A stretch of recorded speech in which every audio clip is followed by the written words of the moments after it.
Hey guys, welcome back. I want to take just a moment to introduce you to this idea of ions and also let this serve as kind of a what do we know so far before we move too much further into this chapter. So here's just kind of a flow chart that I put together. So first and foremost, we've got our neutral atom. So any particular atom, neutral atom, would be defined by the number of protons. So if I know the number of protons, I know what element we're speaking of. Okay.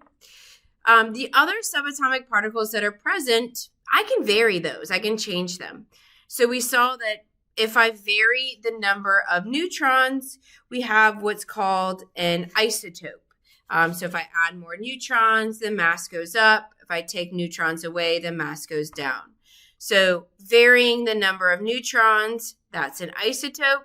It changes the mass number. I can also vary the number of electrons, the other subatomic particle. If I vary the number of electrons, that is called an ion. When I change the number of electrons, I add some in or take some away, we then change the charge of that particle. This is a concept or a theory we are going to talk about at length in the coming chapters. This is a very brief, quick introduction. I don't expect you to have it all, but I do at least want you to see it now and then see it again later. So ions, when the number of protons and number of electrons are not equal, that atom is electrically charged. An electrically charged atom is called an ion. Okay, so protons and electrons, if they're equal, we're neutral. If that balance is off, it's charged and it's called an ion. The charge of an atom, you can determine it by taking the number of protons minus the number of electrons. That's a bit cumbersome of a way to do it. We're going to learn some kind of quick tips and tricks as we move further into this. But it's a great starting spot. I don't hate that as a starting spot. So the number of protons minus the number of electrons. And you may be wondering, well, why do we talk about this? Why do I care? So atoms and molecules will acquire a charge by losing and gaining electrons. And it turns out they do this in the name of stability. So they do this in order to become a more stable element or a more stable molecule. Those electrons are what they do to gain stability. So let's look at a couple different examples. Again, this is just a quick, brief overview. I don't expect this to be crystal clear when you finish this lecture. So first, let's talk about lithium. Lithium is going to be one of the, let me write it down first. Lithium is going to be one of the elements that is going to lose an electron during a chemical process. So he's actually going to give one of his electrons away. You don't know why. For now, take my word for it. I'll teach you why that is in later chapters. But for now, just take my word for it. So he's going to give away an electron. So magical chemistry happens, and we're going to have lithium, the ion, plus that electron that he gave away. It's going to go off to somebody else. Okay. So now let's think about what the charge would be on this ion. So lithium, the neutral atom, I look at the periodic table. He's the third element. So he's got 3 protons, 3 electrons. So he's inherently neutral. Now, lithium, the ion, it's still lithium. So he still has 3 protons.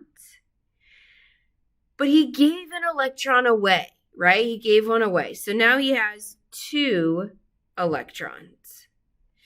So protons minus electrons, this guy's going to end up being a positively charged ion. So 3 minus 2 is a positive 1. He's a positively charged ion. Okay. All right, so let's look at somebody else.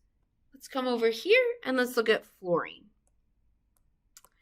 Fluorine, the neutral atom of fluorine, is going to be an element that steals or takes on an extra electron. So in order to gain stability, he's going to steal it from somebody else. So neutral fluorine is going to grab on to an electron. Magical chemistry is going to take place, and fluorine will become the ion of fluorine. Okay. So let's take a look at this process. Neutral fluorine. So I look at my periodic table. Fluorine is the 9th element, so he's going to have 9 protons. And when he is neutral, he's going to have 9 electrons, so inherently neutral. Fluorine, the ion, still fluorine, so he's still going to have 9 protons. He stole an electron, right? He took it from somebody else. So if he stole or added an electron, he's now going to have 10 electrons. So we're going to subtract these two numbers. So 9 minus 10 is going to give us a negative 1. He's going to be a negatively charged particle. The way that we depict these charges is we write an exponent. Typically, we write the magnitude of the charge, so if it's a 1 or a 2 or a 3, then we write this symbol, so a 1 minus charge. And I can go over here and do the same thing for lithium. I forgot. So lithium, again, we'd write the magnitude, and then we'd write a plus. So that's how we symbolically represent an ion. The last thing I want to introduce to you guys here is this. So here's the same thing that I just depicted for you. A positively charged ion is going to be called a cation. So that's just the name for the positively charged ion. And a negatively charged ion is going to be called an anion. So it's going to be your negatively charged particle. The last thing I want to do is I want to kind of add this information to the symbols that we already looked at. So remember we looked at the symbol for an isotope, and if I ignore this over here, this was the symbol that we had talked about. So atomic number on the bottom, mass number on the top, chemical symbol over here to the right. Well, now with the introduction of an ion, I could add that as an exponent over here in the top right, and that's going to tell you about the charge of this particular ion. So just adding to that symbol we had introduced and incorporating this idea of an ion. So that was just your brief introduction to ions, just to kind of bring this full circle.